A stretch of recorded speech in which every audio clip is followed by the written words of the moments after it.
make first a short introduction. The podcast Time of Readiness by the International Readiness Alliance brings together the experience and expertise of Ukraine, United States, Europe, and Israel to build resilience, provide practical tools, and create global community ready for today's challenges, including military challenges where Ukraine has a leading edge. I'm very glad to welcome our expert today, Dr. Franziska Davis, historian of East Europe at the Ludwig Maximilian University in Munich, researcher on the history of Ukraine, Russia, Poland, and other East European countries, Ukrainian activist and volunteer. Welcome, Franziska.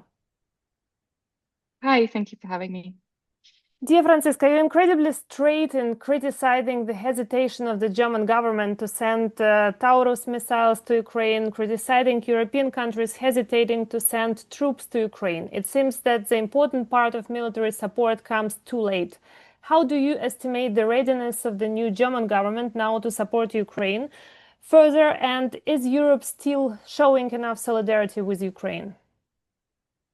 Well, to your first question, I hope this coalition will be stronger in supporting Ukraine and quicker with regards to military supplies, and also which is also important, also rhetoric. And so far, the rhetoric has been very strong from the new German chancellor, but I'm still waiting for the actual deeds to really follow. So as long as we don't see this rhetoric put into practice, I remain skeptical whether the support will be enough. As for Europe as a whole, I think we still see a lack of commitment and a lack of political will, which of course is linked to support Ukraine to the degree to which it would be necessary to support Ukraine to beat Russia. And this is also shocking for me as a citizen of Germany and Europe, because since it was a very real possibility that Donald Trump would be re-elected, it was actually clear for, well, we might even say years, that it was a possibility that America would pull out of the commitment to Europe and to financing basically the bulk of European security. So Europe is really now the responsible and has to take the responsibility for its own future, for Ukraine's future, and for European security. And of course, Ukraine is today defending European security. So European security and Ukrainian security are linked. And with the exception perhaps of the Nordic countries, there is still not enough action on this front from big European countries, including Germany. Do you think there is awareness that Ukraine is really defending the European peace and security? Because many people in Germany are so scared to provide more weapons for Ukraine in order not to anger Putin. Nuclear war is something that scares most of the Europeans. How do you experience now the moods inside of German society? Are the people tired of helping Ukraine? Are they really scared? Are they ready for the changes in their own society, now understanding that we should increase the military production, investing more money in Bundeswehr, for instance? Or do many people still think this war will never become their problem? I think there is still a substantial part of the population which has not understood that this war is also a war about Europe's own future. Part of this population, I mean, if you look at like the voters of the extremist parties of the extremist right-wing neo-Nazi Alternative for Germany, AfD, I think these people also are simply pro-Russian. I think we have to face the fact that part of the German electorate is pro-Russian. And of course, these people to some extent are lost right now. I mean, it would be a question for not for me as a historian, but perhaps for sociologists or political scientists of how we deal with this problem. I think the Alternative for Germany is a threat to Germany. This right-wing extremist party is a threat to Germany on many levels because it wants to destroy German democracy, because it's racist and pro-Russian. So this party is really threatening to German democracy, and it's also a threat, of course, because of this, to European future security and freedom.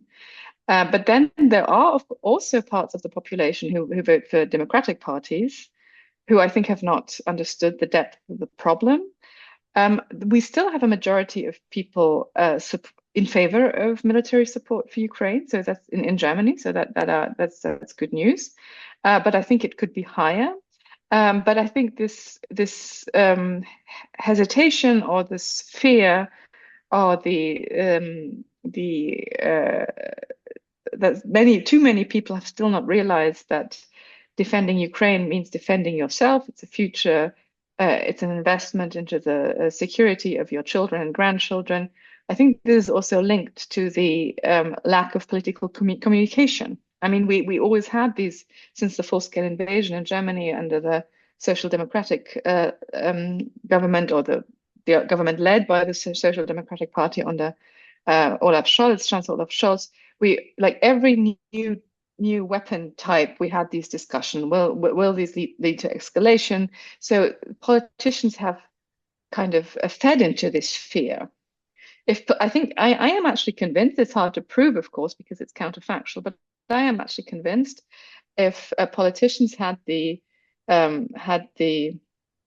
self-confidence or the conviction to communicate to the electorate, we should not be scared of Russia. We should be prepared to to help Ukraine defeat Russia. Then the population would also perhaps be less scared. I mean, we see this, for example, in the Baltics, where the society is very resilient and very prepared to defend their country against Russia, and where there's also great support in the Baltic countries for Ukraine.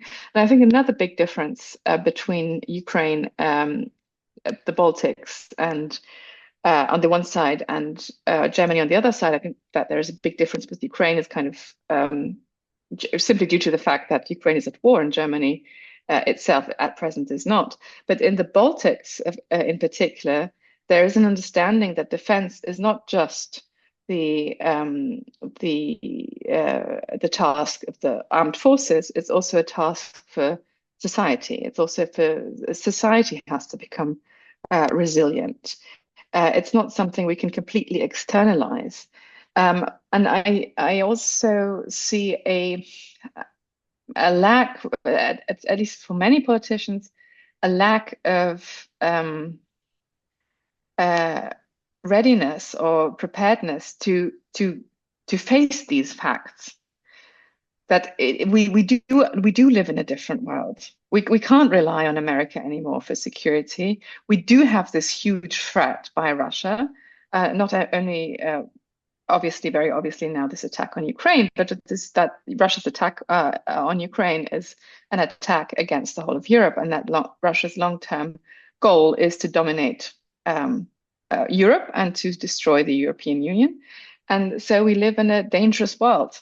And it's not something perhaps that the German electorate, who's in a way kind of has been living quite well, even though if the self-perceptions might sometimes quite different for the last decades, and we have become used to freedom and democracy and peace. And I think we lack an understanding in Germany that these things are not just a given. You have to fight for them, and you have to continue to fight for democracy. You have to protect it against right-wing threats. You have to protect your freedom, and you also have to protect your security, and it costs something. And these kind of honest discussions, I think, are not really taking place yet. I hope they will, but we just have to see. When I see this lack of readiness, one of the most common arguments which I hear in Germany is that Putin will never dare to go against NATO in direct conflict. Yes, like what are your arguments when you speak with German people on this topic? Well, I mean, my argument is we should, as Germans in particular, we should have learned to listen to dictators when they tell us what they are planning to do. And Moscow is very open about its plans and about its aims. I just don't see any evidence for the assumption that Putin will just stop in Ukraine. When we have, and plus we already have a hybrid war against NATO countries. We already have these cyber attacks, these acts of sabotage. Russia, and Russia states this very clearly, Russia already sees itself at war with Germany. We are not, like Germany is not at war with Russia according to international law, but Russia sees itself at war with the whole of Europe, including Germany, perhaps with the exception of Hungary, okay. But basically at war with liberal and democratic forces in Europe and with Germany. And this idea that Russia won't dare, Russia is constantly testing the reactions of the West. And okay, Russia underestimated that the West's reaction to its full-scale invasion. But it's with these sabotage acts in the Baltic Sea and all these kind of hybrid attacks, it's constantly testing. And if we keep communicating, oh, he will never dare, Putin will never dare to do this, or we don't have to invest in national security, we make an attack more likely. So if the point of becoming stronger is to make NATO stronger, to make Europe stronger, to make European security stronger, is to not have the war. That is the point. And I think we have vast evidence for Putin and Russia only understanding the language of strength and readiness and willingness and to push back. Because I mean, we have this experience leading up to the full-scale invasion. We've had a constant policy of the West to appease, and where did it get us? To the full-scale invasion. And if we continue this policy, I would not at all exclude that the NATO countries will not be attacked. And in Russian state propaganda, it's being said very clearly that. Russia also communicated very clearly before the full-scale invasion in winter 2021 what it wants. It wants the destruction of the European security order. So it wants the destruction, basically, of post-1991 NATO with its new member states. And if we accept this, we make ourselves vulnerable. We make a war more likely. And we will be dominated by Russia. And I always ask people, do you want your children or your grandchildren to live in a Europe which is dominated by Russia? Is that what you want? And you just have to also, just to give it one concrete example, about maybe 1 month ago, a book was published in Russia, a quotation marks history book, about Lithuania. And in this, it said that the Lithuanian nation did not exist, and that Lithuanians were all fascists. And the foreign minister, Sergei Lavrov, wrote the preface of this book. And this is the exact playbook used by Russia against Ukraine. The full-scale invasion did not happen immediately. It has started with the attack against Ukraine in 2014 with the occupation of Crimea and parts of Donbass. But when Putin and Russia realized that Ukraine, not even in this state of war, basically, would not leave, was still determined to leave Russian domination, was still determined to become a democracy, that's when the full-scale invasion happened. But between these 2 years, and even before actually, but 2014 was on date because of the revolution of dignity on Maidan, when this commitment of Ukrainian society to Europe and to democracy became very clear. We had these constant propaganda against Ukraine. And the exact same thing, that Ukraine is not a nation, it doesn't exist, and that Ukrainians are all Nazis. I mean, that is actually a contradiction in terms, even within this strange logic. But it's just the exact same propaganda we now hear about Lithuania. And I just find it astonishing how some in the West and in Germany are somehow not prepared to learn from the past. Because interestingly, very often, at least if you look at the kind of the level of politicians and also in like public commentators, the people who say, oh, absolutely no way Russia is going to attack NATO are very often actually the ones who also said, oh, absolutely no way there will be a Russian full-scale invasion of Ukraine. Yeah, that's true. I have a feeling that the Europeans completely underestimate the threats of propaganda, and there is no explanation, like in the universities and schools, about what actually propaganda is, how it is dealing now, and how it is Russia attacking our Europe with its propaganda and information war. Do you think it is necessary to prepare German civilians for the possible war in Europe, organizing medical trainings, recruiting people for reservists, Verbands, activating different readiness programs for the war situations? Like Ukraine gained now enormous experience. We know how to deal with blackouts, for instance. Yes, we know how to react during air alarms, how to adapt civilian sector business to the war. What can Germany now learn from Ukraine? Is it important now to organize common programs where Europeans will see this experience? But for this, we need the readiness of the society, understanding the threat is real. Well, I'm not a specialist for these questions. As you said in your introduction, I'm a historian, so I can only really answer these questions as a citizen and of Germany, and who wants not only herself to live in a free and democratic Europe, but also my son to live in a free and democratic Europe. And from this perspective, I think we do. I think we do have to learn from the Ukrainian experience. We also have to learn from the Baltic states and the northern states, the Scandinavian states, who, as far as I understand, are doing exactly this, trying to get ready. And again, I mean, the point of getting ready for war is to make war less likely. For me, it's now interesting to hear your opinion, not only as historian, but as a person who's doing so much for Ukraine, also as an activist, yes, participating in all possible demonstrations, events on Ukraine, and also bringing help to Ukraine. So that's why I think that your input is also much bigger than just your professional as historian in this war. Last question I would like to ask you, it's about the image of Bundeswehr, which is really not that good among German society. Partly out from the history, partly because in those peace years, the people really didn't learn that democracy is something you have to fight for.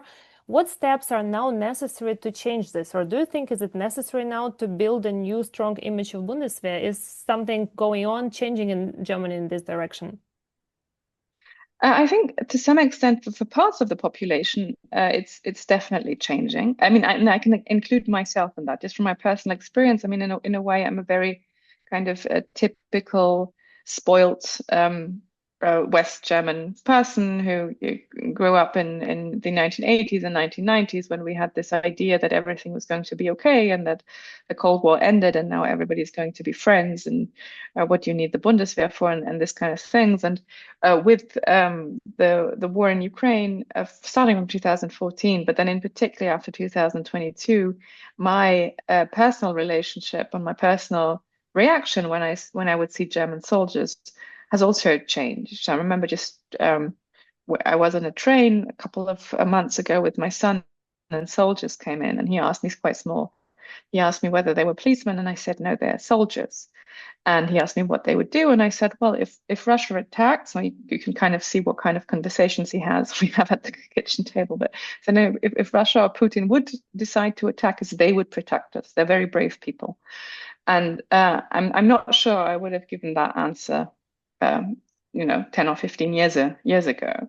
So I think for part of the population, it is changing. I also see this in my circle of friends, where a friend of mine who has nothing to do professionally with Eastern Europe said, well, if my son would volunteer for the Bundeswehr, I'd be absolutely fine with that. And she herself said, this is like a complete change for me. I like 10 years ago, it would have been horror for me to if my son said, I'm going to become a volunteer for the Bundeswehr.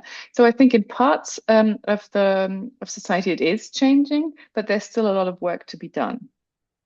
So because there was so little, and not only in terms of societal appreciation, to really, and I mean, we do actually have, historically, we have in Germany this notion of the citizen in arms, right? Like the Bundeswehr as a pillar of German democracy, but then the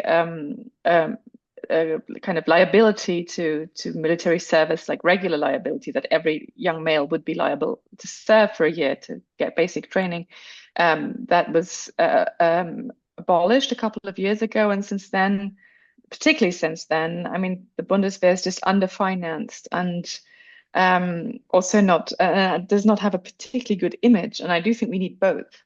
We need kind of the investment in the symbolic capital of the Bundeswehr.